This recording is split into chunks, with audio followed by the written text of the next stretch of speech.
Hey guys, in this video, I will show you how to transfer Samsung Notes to iPhone. All right, let's begin.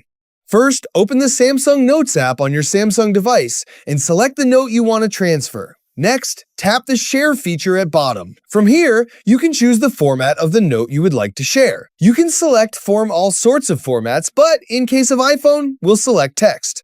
Then, you will need to select the way you want to share it. One option is to send the note through email, WhatsApp, or another messaging app. Simply choose your preferred method, send the note to yourself, and then open it on your iPhone. This is one of the quickest ways to transfer individual notes. Another easy method is to use Google Drive. Open the note, tap the three-dot menu, select Share, choose Text, and select Google Drive from the available sharing options. Upload the note to your Google Drive account and wait for the upload to finish. Next, sign into the same Google Drive account on your iPhone. Locate the uploaded note and download or view it directly from the Drive app. So that's basically how you can transfer Samsung Notes to iPhone. That's it for this video. Thanks.